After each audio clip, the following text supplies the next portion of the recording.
ዳጣ ክፍል 132 የዛሬ ክፍል 32ኛው ክፍል ነው። በጣም የሚያሳዝንና በጣም የሚገርም ነው ማለት ነው። ዳጣ ወደ አባቷ ክፍል በሩን ከፍታ ገባች። እናቷ ከተኛችበት ብድግ ብላ መብራቱን ስታበራው ዳጣ ናት። ዳጣ በተሞላ መንፈስ ወደ እናቷ ክፍል አመራች። አባትዮ ድንግጥ ብሎ ተነሳና ምን ሆነሽ ነው ብሎ ሲላት ምንም ከሃዲ ነህ በማለት መለሰችለት። አልተሻለሽም ብሎ ሲላት ከሃዲ ነህ ብላ አለችው። አባቴ ከሃዲ ነው። ዳጣ የአባቴ ልጅ ናት። ዳጣ የአባቴ ልጅ ናት እና አባቴ ከሃዲ ነው በማለት ለእናቷ ነገረቻት። እማዬ አባቴ ከሃዲ ነው። አሁንም ከሰላም የወለደው ልጅ የአባቴ ነው። አባቴ ከሃዲ ነውና እኔ ውጪ ሀገር ለመሄድ የፈለኩት ይህንን ነገር ላለመሸከም ብዬ ነው ብላ ለእናቷ ነገረቻት። እናቷም ግራ ተጋባች። ምንም የምትለው ነገር አጣች። ኤቢና አባቷ በጣም ትንቅንቅ ውስጥ ገቡ። እሷ ካዲነህ እያለችው፣ እሱ ደግሞ አሞሻል አልተሻለሽም እያለ እየተመላለሱ እያሉ ኤቢ እማዬ አባዬ ክዶሻል፣ ካሁን በኋላ ባሌ ብለሽ እንዳትዩ፣ እኔም ካሁን በኋላ አባቴ ነህ ብዬ አልልም። እማዬ አንቺም ካሁን በኋላ ባሌ ነው ብለሽ እንዳትይ፣ ከሱም ጋር እንዳተኝ ተነሺ በማለት ኤቢ ጩኸቷን ጀመረች። አቶ ደረጀ ሚለውም ነገር ጠፋው፣ ተወዛገበ። አንተ ከሃዲ ብላ ጭራሽም ከምላሷን አልፎ ይዛው መተናነቅ ጀመሩ። ኤቢ አባቷን አንገቱን ይዛ ለብዙ ሰዓት ትንቅንቅ ውስጥ ገቡ። አንተ ከሃዲ እያለችው ኤቢ ተይ ልገልኝ ነው ወይ እያላት አባቷ፣ እሷ ደግሞ ዝም በል ከሃዲ ነህ እያለች ጎሮሮውን አንቃ ይዛ የተወሰነ ሰዓት እዛው አልጋው ላይ ትንቅንቋን ጀመረች። እኔ ግን እዚህ ጋር ምንም ደስ የሚል ነገር አይደለም፣ አግባብ አይደለም። ይሄ አሁን ለትውልድ ምንስ እያስተማሩ ነው? እስካሁን የሚሰሩትን ድራማው አግባብ ሆኖ እያለ ግን እዚች ጋ ያለችው ነገር እኔ በበኩሌ አልወደድኩትም ማለት ነው። ማለትም አባት የፈለገውን ነገር ቢያጠፋ የፈለገውን ነገር ቢያድረግ ጥፋቱን ይነገረው እንጂ ለዱላ በጣም ከባድ ነው ማለት ነው። እኔ መቼም አፋልልሽም ልጄ አይደለሽም ማለት ደረሰ። ስለዚህ ይሄ ነገር ከባድ ነው፣ በጣም ከባድ ነው። አባቶቻችን ሊሳሳቱ ይችላሉ፣ ሊያጠፉ ይችላሉ። ነገር ግን በዚህ ልክ የዱላ እንትን ማለት ልክ እንደ ሕፃን ልጅ አርጋ ነው አንገቱን አንቃ ከተራሱ ጋር አፍና ይዛው። በጣም ከባድ ነው። እዚህ ጋር አሁን የሚከታተል ትንሽ አሁን ቀልቡ ያላወቀ ሰው ቀልቡ አሁን ለምሳሌ የእድሜ የአቅመ አዳም ቢደርሱ ወራሱ ማለት ነው። የአቅመ አዳም ቢደርሱ ወራሱ እንደዚህ አይነት ነገር በብዙ ቤት ሊፈጠር ይችላል ማለት ነው። ለምሳሌ አባቶቻችን እንዳልኩትም ሊሳሳቱ ይችላሉ፣ እንደዚህ አይነት ነገር በብዙ ቤት። ስለዚህ እንደዚህ ነገር በተፈጠረ ቁጥር እንግዲህ በነዚህ እይታ አባትም ያኔ በቃ የእጁ ማግኘት አለበት ብሎ እንደዚህ ማለቱ አግባብ አይደለም። እኔ አልደገፍኩትም። ይሄ ቦታ ቀይ መስመር አርፋለች ብዬ ነው ምለው፣ ኤቢ ማለት ነው። ንዴቷ ቢሆንም እውነት ማውጣቷ ልክ ብትሆንም መደበቅ እስካልቻለች ድረስ እውነቱ ብትናገር ለእናቷ ብታስረዳም ግን ትንቅንቅ ውስጥ መግባቷ በእኔ እይታ አግባብ አይደለም ነው ምለው። እንግዲህ ትንቅንቁ ቀጠለ። እናቷ የምትለው ነገር ጠፋት። እንግዲህ አቶ መድኃኒትም ህልሟን ተሳካላት። እንግዲህ የቤቱ ሰው በሙሉ ቅዠት በቅዠት ሆነዋል። ከዛም አቶ ደረጀ በተኛበት መቃዠት ጀመረ፣ መጮህ ጀመረ። ማርታ ከተኛችበት ድንግጥ ብላ ተነስታ ደረጀ ደረጀ ብላ ጠራችው። ከዛ ምንድን ነው ብላ ስትለው እግዚአብሔር ይመስገን ብሎ ማመስገን ጀመረ። ምን ሆነህ ነው ብሎ ስትለው እግዚአብሔር ይመስገን በማለት መለሰላት። እሷም እኮ ምን ሆኖ ነው? ምን ተፈጥሮ ነው? እኔም እኮ ከቅድም ጀምሮ እያቃዠኝ ነበረ። አሁን ደግሞ ብንን ብዬ ስነሳ አንተም እንደዚህ ሆነ አገኘሁክ። ምንድን ነው የተፈጠረው? ምንድን ነው የገባው ብላ ግራ ገብቷታል። እንግዲህ መድኃኒት እንግዲህ ጠንቋዩ ጋር ሄዳ እንግዲህ እንዳስጠነቆለች ነው እኔ የተረዳሁት ማለት ነው። የቤቱ ሰው በሙሉ ቅዠት በቅዠት ሆነ። ዮሐንም ደግሞ በእንደዛው እየቃዠች እያለ ነይ ነይ ያለቻት እንግዲህ ሸይጣንም ይሁን ምንም ይሁን አልታወቀም። በእንቅልፍ ልቧ ነይ ነይ ስትላት እሷ ደግሞ እህቴ ናት ብላ ከደረጃ ለመውደቅ እግሯን ሰቅላ እያለች ከታች ነይ የምትላትን አይታ እሷ ደግሞ ለመውደቅ ብላ ከደረጃው እግሯን አንስታ እንትን ስትል እናቷ ከመኝታ ቤት ሰማቻት ማለት ነው። እቺ ልጅ አልተኛችም እንዴ እስካሁን ብላ ምንድነው ጩኸቱ ብላ አለች። ከዛ አባቷ ደረጀ ደግሞ እስቲ ቆይ አይቻት ልምጣ ብሎ ከተኛበት ሊያያት ሲወጣ ዮሃ ከደረጃ ለመውደቅ ከታች ደግሞ እህቷ ነ የምትላት መስሏት እሷ ልትይዘኝ ነው ብላ ለመውደቅ ስትሞክር አባትዮ ደረሰባት። ዮሃ ምን ሆነሽ ነው? አሁን እኮ ማታ ነው፣ ምን እየሆንሽ ነው? በማለት ከደረጃው አወረዳትና ወደ ክላሷን አስገባት። እንግዲህ የቤቱ ሰው በሙሉ ቅዠት በቅዠት ሆነዋል ማለት ነው። ዘሪሁንም የእጽዋቶቹ በዱላ ነካ ነካ እያረገ ሾፍ ሾፍ እያረገ እያለ ዛራ ከውስጥ መጣች። አንተ ወራዳ ብላ አለችው። ምንድን ነው በጠዋቱ እቺ ልትለክፈኝ ነው ብላ አለችው። እሷም ደግሞ የማታውን ነገር ካነገርኩልህ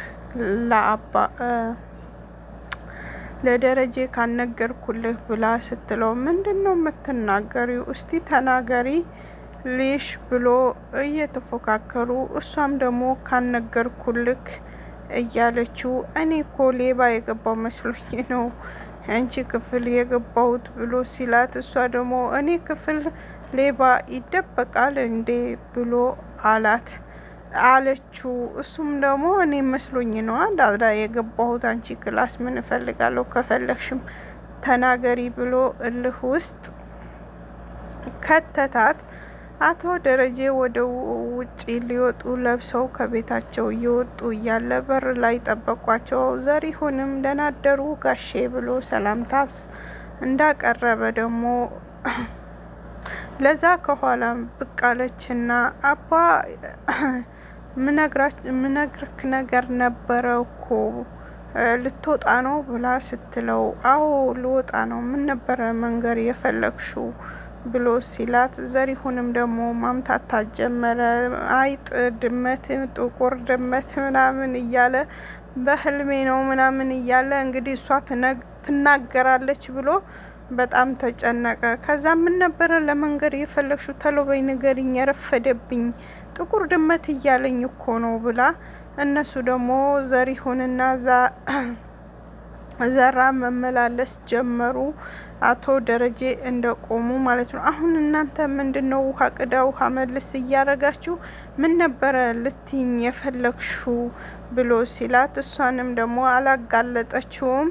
እንግዲህ አይ እዛ ክፍል ላይ ውሃ ተበላሽቶ ነው የሚሰራ ሰው እንድታመጡ ብዬ ነው ብላ አለችው። እሺ በቃ ምናምን ብለው አቶ ደረጀ ጉዞዋቸው ቀጠሉ። ዘሪሁንም ልቤ ቀጥ አድርገሹ ነበረ በማለት ሁለተኛ እንደዚህ መምርህ እንዳይመስልህ ካሁን በኋላ ክላሴ ልክች ብለህ እንዳመጣ እንደ ዛሬ ምተውልህ እንዳይመስልህ በማለት ዘራም ተናገረችው። ዘሪሁንም ዘሌም ደስ አለውና በሩን ከፈተላቸው ለአቶ ደረጀ። እሱም ደግሞ ደስ አለው፣ አልተናገረችበትም ማለት ነው። ማርታ ቆይ ደሬ እና ምንድነው የሚሻለን?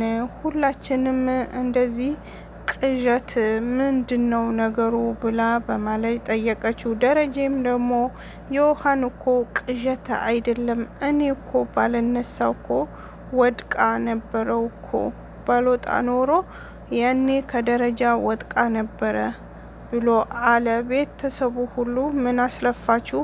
ቅዠት በቅዠት ሆነዋል። ዮሐንም ደግሞ ነይ እኮ ብላ የጠራችኝ ማርታ ለመድኃኒትም ቆይ አንቺ ምን ሆነሻል? እዚህ ያለሽ እኮ አትመስይም። አንቺ ማታ አስጨነቀሽ እንዴ ስትላት አይ አም ጉድ ምናም ብላ መለሰችላት ለእህቷ። አይ እኔ ምንም አልሆንኩም በማለት መለሰችላት። እሺ ምንድን ነው የሚባለው? ምንድን ነው ማድረግ የምንችለው ብላ ስትል አቶ ደረጀ ጸበልን ቤቱ ጸበል እናስርጭ ብላ አለችው። እሱም ጥሩ ሀሳብ ነው፣ አሪፍ ሀሳብ ነው ብላ አለችው። ወይም ደግሞ እዛኛው ቤት እንቀይር ብላ ስትል ማርቲ አቶ ደረጀም አዎ እንደዛም ማድረግ ይችላል፣ ወደዛ ቤትም መቀየር እንችላለን በማለት አለችው። ዮሃ ቤት ልንቀይር ብላ ስትላት ለእናቷ አዎ እንዶ ጥሩ ነው እንቀይር በማለት መለሰችላት። ዳጣ ወደ ኤቢ ክፍል መጣችና ለኤቢ ደህና ነሽ እንዴ ዛሬ እንዴት ነሽ ብላ አለቻት። እኔ ደህና ነኝ ብላ መለሰችላት። አንቺ ማቃዠሽ እንዴ ብላ ስትላት አይ የኔ እንኳን በጣም ቀላል ነው ብላ አለቻት። ዮሃው እኮ ከደረጃ ልትወጥቅ ነበረ ብላ ለዳጣ ነገረቻት። ዳጣ እንዴት ነው ቆይ በአንድ ሌሊት ሁላችሁንም ብላ ስትላት እኔ እንጃ አላቅም ብላ መለሰችላት።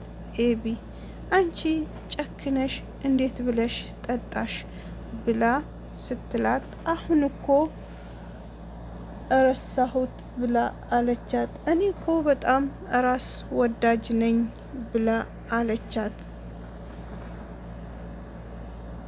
አንቺ ብቻ እኮ አይደለሽም፣ እዚህ ቤት እሳት ቢነሳ ሁላችንም ለየግላችን ነው ቀድመን የምንሮጠው፣ ከዛ በኋላ ነው ለሌላው የምንደርሰው። ስለዚህ ምንም ችግር የለውም፣ ቅድሚያ ራስሽን ነው ማዳን ያለብሽ ብላ አለቻት። እና ምንም ችግር የለውም በፈለግሹ አንቺ በተመቸሽ መንገድ ተጓዢ ብላ አለቻት። ኤቢን ዳጣን ደግሞ እዛ ቁጭ ብላ ተደጋግሞ ስልክ እየተደወለላት ነበረ። በስተመጨረሻ ኤቢ ስልክሽ እኮ እየጠራ ነው ስትላት በቃ እሺ ብላ ዳጣም ከኤቢ ክፍል ወጣች።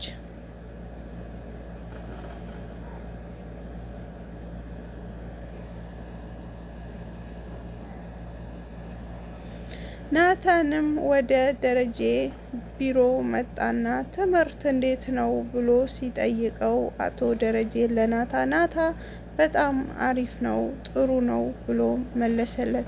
አሁን የትምህርት ጊዜ ነው፣ ትምህርት እረፍት እየደረሰ ነው ብሎ ሲለው አዎ በእረፍት ጊዜ አባትህ ሄደህ ጠይቀኸው እንድትመጣ ብሎ ሲለው አቶ ደረጀ ናታንም እኔም እያሰብኩኝ ነው በማለት መለሰለት። ናታን አቶ ደረጀ ያሉበት ሁኔታ ሲያይ ልክ እንዳልሆኑ ገመተ። አባዬ ምንድን ነው የተፈጠረው ነገር አለ ብሎ ሲጠይቀው አቶ ደረጀ አዎ በችግር ላይ ችግር ተፈጥሯል፣ ያው ሲያመጣው ያመጣል አታምጣው ማለት ነው ብሎ አለ። ምንድነው የተፈጠረው ብሎ ናቲ ሲጠይቅ አቶ ደረጀ ድርጅታችን ጥሩ ላይ አይደለም፣ የተጠበቀውንን ውጤት ጥሩ ገቢ አላስመዘገበም፣ እናም ታክስም ከብዶኛል በማለት ነገራቶቹ እንደ ከበደው እያንዳንዱ አስረዳው። ናታን እማዬን ታውቃለች ይህን ብሎ ሲለው አታቅም፣ እሷ ካወቀች ደግሞ ጥሩ አይመጣም፣ እሷ ይከብዳታል ይሄ ነገር ለመሸከም በማለት አቶ ደረጀ ለናታን ይነግረዋል። ናታን ደግሞ ሁለታችሁም ተመካክራችሁ ብታደርጉት የተሻለ ነገር ይመጣል ብሎ አለው። አቶ ደረጀ ለናታን ይሄ ነገር አስበህበት አቅደህበት ነው ምትመልስልኝ ብሎ አለው። ዳጣም ቅድም ተደውሎላት ያልመለሰችው ስልክ ለመመለስ ወደ ክፍሏ ቁጭ አለች። ለካ እናቷ ሰላም ነበረ የደወለችላት። ከኤቢ ጋር ስለሆነች ስልኩን አልመለሰችም።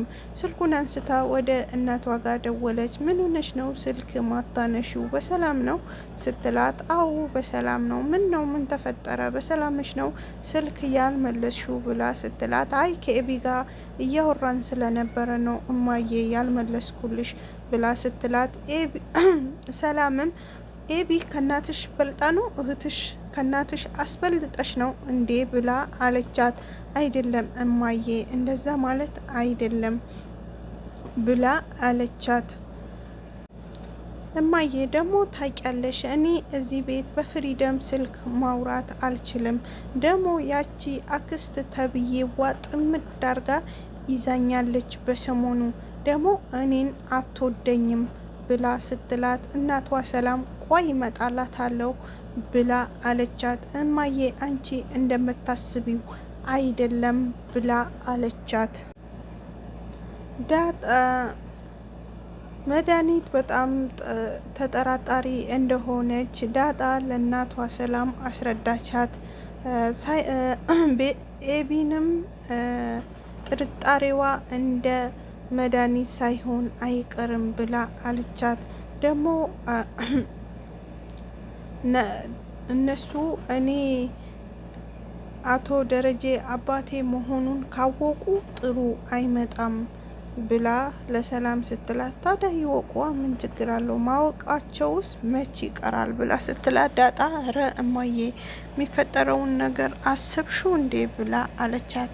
ይሄ ሁሉ ለምን ትጨነቂያለሽ ስትላት፣ አባቴ ይሄ ነገር ከታወቀበት በጣም ከባድ እንትን ውስጥ ይገባል በማለት ዳጣ እንግዲህ ስለ አባቷ ገና ነገሩ ከመከሰቱም በፊት እንዳሳስባት ለእናቷ ነገረቻት። እናቷ ሰላም አትመጪም ዛሬ ብላ ስትላት፣ እማዬ ዛሬ እንዴት እመጣለሁ ብላ ስትላት፣ ለነገሩ አኩርፈሽኛል ያስታውቅብሻል ብላ አለቻት። ደግሞ ወንድሜ እንዴት ቤቢን እንዴት እንደናፈቀኝ ብላ ለእናቷ ሰላም ዳጣ አለቻት። ናታን ለአቶ ደረጀ አባዬ ይሄን ያክል ለመወሰን ያዳገተህ ነገር ወይም ደግሞ ያቃተህ ነገር ምንድነው ብሎ ጠየቀው። አቶ ደረጀንም ያቃተኝ ነገር እንዲህ ነው ድርጅቶቹ ወደ ቦታቸው ለመመለስ ከ40 ሚሊየን እስከ 50 ሚሊየን ሚያክል ብር ያስፈልጋል ብሎ አለው። ናታንም በጣም ብዙ ብር ነው በማለት መለሰለት። አቶ ደረጀም አዎ ብዙ ብር ነው፣ እሺ ይሄ ብር በምን አይነት መንገድ ነው መገኘት የሚችለው ብሎ ሲለው፣ የናታን አቶ ደረጀ ቅድም የቃዡበት ቤት እንቀይረው ሲሉ አልነበረም? ያንን ቤት እሱ በድርጅቶቹ ስም አሳቦ ለናቲ እውነታውን ሳይነግረው ድርጅቶቹ ከሰሩ ወይም ደግሞ ካሉበት ነገር ወረዱ እና ድርጅቶቹ ወዳሉበት እንዲመለሱ ከቤቶቹ አንድ ቤት መሽጠት አለብን ብሎ አለው። አቶ ናቲንም ጥሩ ነው 3-4 ቤት አለ እና አንዱ ቢሸጥ ብሎ አለው።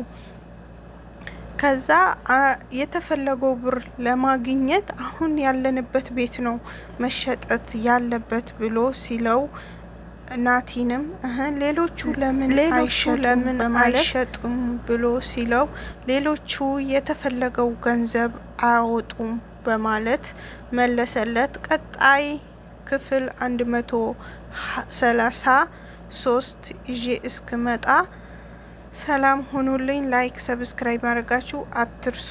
ውድ የሀገሬ ልጆች